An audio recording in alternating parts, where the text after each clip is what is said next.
farad capacitor is charged by a 200 volt supply. It is then disconnected from the supply and connected to another charged 600 picofarad capacitor. How much energy is lost in the process? अब देखो आप लोग क्या बोलते थे पहले, जब भी मैंने रीडिस्ट्रीब्यूशन ऑफ चार्ज पढ़ाया है ना, तो बच्चों ने बोला सर ये तो सिलेबस में नहीं, सिलेबस में नहीं। भैया ये क्वेश्चन एनसीईआरटी किताब में अभी भी है, नई वाली एनसीईआरटी में भी ये क्वेश्चन है। इसका मतलब रीडिस्ट्रीब्यूशन ऑफ चार्ज का कॉन्सेप्ट आपको आना चाहिए, राइट है। तो यहां पर क्या होगा, देखो एक कैपेसिटर है 200 वोल्ट हमने चार्ज किया, तो बेटा सबसे पहले हम उसकी इनिशियल एनर्जी निकालेंगे। इनिशियल एनर्जी का फॉर्मूला क्या होता है, हाफ CV स्क्वायर, यानी हाफ कैपेसिटेंस कितना है 600 पिको फैरेड और वोल्टेज उसका है 200, तो 200 का स्क्वायर कर देंगे। तो बेटा ये तुम्हारा बन जाएगा ना 300 पिको मतलब 10 की पावर -12, और इसका स्क्वायर करोगे भाई तो बन जाएगा 4 × 10 की पावर 4, राइट। तो ये हम मल्टीप्लाई करेंगे, 4 × 12 हो जाएगा 12 × 10 की पावर, ध्यान से देखना 10 की पावर -12 है, ये 2 है तो 10 की पावर -10 होगा, और ये 10 की पावर -6 बन जाएगा। इतने जूल के बराबर बेटा इनिशियल एनर्जी थी, इनिशियल एनर्जी थी। अब हमने क्या किया, इस वाले चार्ज्ड कैपेसिटर को किसी एक अनचार्ज्ड कैपेसिटर से कनेक्ट किया है। दूसरा वाला अनचार्ज था, ये भी 600 पिकोफैरेड का है, ठीक है। जिससे कनेक्ट किया बेटा ये भी 600 पिकोफैरेड का ही है, इसको चार्ज करके इससे कनेक्ट किया है, और अब हमसे कह रहे हैं कि कितनी एनर्जी का लॉस हो गया। भैया जैसे ही तुम इससे कनेक्ट करोगे, बोलो दोनों का पोटेंशियल क्या होगा, सेम होगा। दोनों का जो पोटेंशियल सेम होगा उस पोटेंशियल का नाम होता है कॉमन पोटेंशियल। कॉमन पोटेंशियल का फॉर्मूला होता है बेटा C1V1 plus C2V2 divided by C1 plus C2। यहाँ पर कैपेसिटेंस दोनों का 600 पिकोफैरेड ही है, यानी कैपेसिटेंस दोनों का सेम है। तो ये बन जाएगा ना तुम्हारा C times V1 plus V2, capacitance same है तो C times V1 plus V2 divided by दोनों का कैपेसिटेंस सेम है तो 2C हो जाएगा, C से C कैंसिल भी हो जाएगा, V1 प्लस V2 बाई 2। तो बेटा इसका वोल्टेज कितना था 200 वोल्ट, दूसरा वाला अनचार्ज था उसका वोल्टेज 0 हो जाएगा, बाई 2 करोगे तो कितना आएगा 100 वोल्ट। यानी कि जैसे ही कनेक्ट करोगे बेटा दोनों का जो वोल्टेज होगा वो कितना होगा, दोनों का वोल्टेज कितना आ जाएगा 100 वोल्ट के बराबर, दोनों का वोल्टेज कितना आएगा 100 वोल्ट के बराबर, कॉमन वोल्टेज कितना आया 100 वोल्ट के बराबर। अब सर फाइनल एनर्जी निकाल दो खड़ाक से, फाइनल एनर्जी कितनी होगी हाफ C1 प्लस C2, क्योंकि 2 हो गए हैं मल्टीप्लाइड बाई वोल्टेज का स्क्वायर, तो हाफ कैपेसिटेंस हो गया 600 600 1200 पिको फैरेड है ना, और वोल्टेज का स्क्वायर करेंगे तो 10 की पावर में 4 आ जाएगा, तो वैल्यू आ गई 6 × 10 की पावर में -6 जूल्स के बराबर। इनिशियल एनर्जी कितनी थी 12 × 10 की पावर -6 जूल, फाइनल एनर्जी है 6 × 10 की पावर -6 जूल। बोलो कितनी एनर्जी का लॉस हुआ, how much energy is lost. Sir पहले एनर्जी ज्यादा थी बाद में एनर्जी कम है, तो दोनों को घटाएंगे, 12 में से 6 गया, कितना आएगा 6 × 10 की पावर -6 जूल्स एनर्जी का क्या हो गया, लॉस हो गया। तो जब बेटा एक कैपेसिटर था, ठीक है, उसको हमने चार्ज किया तो सबसे पहले हमने उसकी एनर्जी को निकाल दिया खटाखट, तो पहले वाले के अंदर एनर्जी थी इतनी। अब इस वाले चार्ज कैपेसिटर को एक अनचार्ज कैपेसिटर से कनेक्ट किया तो पहले दोनों का कॉमन वोल्टेज हमने निकाला। कॉमन वोल्टेज का फॉर्मूला है C1V1 plus C2V2 upon C1 plus C2। इसको जल्दी से वैल्यूज को रखा, सॉल्व किया तो पता चला सर दोनों का वोल्टेज हो गया 100 वोल्ट के बराबर। अब अगर दोनों का वोल्टेज 100 है तो फाइनल एनर्जी निकाल दिया, फाइनल एनर्जी पहले वाली एनर्जी से कम है, यानी कि एनर्जी का लॉस हुआ।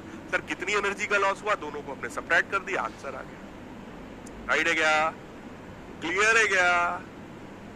सर लास्ट वाला रिपीट कर दो, लास्ट वाला क्या आप लोग पिछले क्वेश्चन की बात कर रहे हैं, क्या आप लोग इस क्वेश्चन की बात कर रहे हैं। अगर आपको इस तरह के क्वेश्चन में दिक्कत आ रही है, चलो मैं आपको समझा देता हूं। देखो यहाँ पर कॉन्सेप्ट क्या है, कॉन्सेप्ट ये है कि ये एक कैपेसिटर है, ठीक। कैपेसिटर को अगर हमने एक किसी सेल से कनेक्टेड रखा है तो कोई भी सेल का काम क्या है, इसका काम होता है कांस्टेंट पोटेंशियल डिफरेंस मेंटेन रखना। ये सेल जब तक जुड़ा रहेगा तब तक इस कैपेसिटर का जो वोल्टेज है बेटा वो कांस्टेंट रहेगा, ठीक है, वोल्टेज कांस्टेंट रहेगा। और सर इलेक्ट्रिक फील्ड क्या होती है, इलेक्ट्रिक फील्ड है वोल्टेज अपॉन डिस्टेंस, डिस्टेंस की वैल्यू d है, ठीक है, वोल्टेज v मान लिया हमने, ना तो इसको चेंज किया ना तो इसको चेंज किया, इसका मतलब सर इलेक्ट्रिक फील्ड भी कैसा रहेगा, कांस्टेंट रहेगा। अब बात आई सर अभी तो यहाँ हवा भरा है तो कैपेसिटेंस कितना होता है ε0 अगर मैं इसमें डाइलेक्ट्रिक को इंसर्ट कर दूंगा सर तो क्या होगा, अगर तुम पूरा ये एक डाइलेक्ट्रिक है जिसका कांस्टेंट k है, अगर तुम इसको इंसर्ट कर रहे हो इसमें तो कैपेसिटेंस जो है बेटा वो k टाइम्स हो जाएगा ना, k टाइम्स ε0 a/d, यानी कि capacitance will become k times of the previous value, पहली वाली वैल्यू का k टाइम्स। अब बताइए सर चार्ज क्या होगा, तो भैया चार्ज होता है ना CV के बराबर, कैपेसिटेंस तुम्हारा k टाइम्स हो गया, वोल्टेज तो सेम ही है, तो इसको रखेंगे k टाइम्स C और वोल्टेज सेम ही रहा, तो ये बन जाएगा k टाइम्स प्रीवियस चार्ज। तो यही चीज मैंने आपको समझाया, अगर सेल कनेक्टेड है और तुम उसमें डाइलेक्ट्रिक इंसर्ट कर रहे हो, वोल्टेज इलेक्ट्रिक फील्ड सेम रहेगा, कैपेसिटेंस और चार्ज दोनों k टाइम्स हो जाएगा। अभी बात ओके है?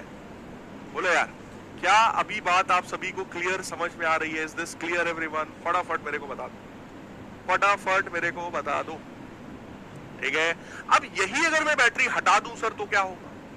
अगर बैटरी को हटा दिया जाए तो इसका मतलब कॉन्सेप्ट क्या कहता है?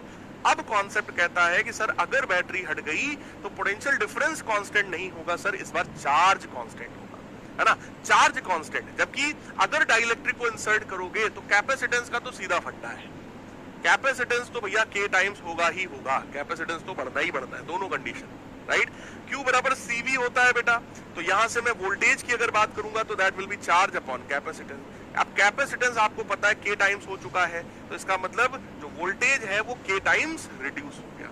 सिमिलरली इलेक्ट्रिक फील्ड क्या होती है? It is voltage upon distance, और वोल्टेज अगर k टाइम्स कम हो गया तो इलेक्ट्रिक फील्ड भी हमारा k टाइम्स रिड्यूस हो जाएगा। खत्म बात। यही चीज मैंने आपको यहां पर समझाया है, इस वाले क्वेश्चन में यही काम करना था, बस यही बताना था कौन सी चीज घटेगी, कितनी घटेगी, कौन सी बढ़ेगी, कितनी बढ़ेगी। क्लियर है? सेल अगर कनेक्टेड है तो, सेल अगर डिसकनेक्टेड हो गया तो ये चीज मैंने आज आपको यहाँ पर सिखाया है। फटाफट फटाफट एक क्वेश्चन को और देख लीजिए, जाने से पहले एक आखिरी क्वेश्चन और देख लो। कह रहे हैं small test charge is released at rest at a point in the electric field configuration, will it travel along a line of force passing through that point. कह रहे हैं कि एक चार्ज को यहाँ पर छोड़ दिया गया है, स्मॉल टेस्ट चार्ज को रिलीज कर दिया गया है रेस्ट पर किसी एक फील्ड में, क्या ये हमेशा इलेक्ट्रिक फील्ड की डायरेक्शन में जाएगा? तो बेटा answer is not necessarily, not necessarily, हमेशा इलेक्ट्रिक फील्ड की डायरेक्शन में ये नहीं जाएगा, क्योंकि कॉन्सेप्ट ये कहता है कि अगर इलेक्ट्रिक फील्ड लाइन ऐसा है तो यहां पर बेटा एक्सेलरेशन यानी कि जो फोर्स लगेगा इसके ऊपर उसका डायरेक्शन हमें पता है, we have the direction of force at that point. अगर मान लो यहां पर इलेक्ट्रिक फील्ड दिया हुआ है और ये कोई एक चार्ज है, तो चार्ज जैसे ही इलेक्ट्रिक फील्ड में आएगा उसके ऊपर फोर्स लगेगा इस डायरेक्शन में, बट फोर्स का ये मतलब नहीं होता है कि इसी डायरेक्शन में चार्ज जाने लगेगा।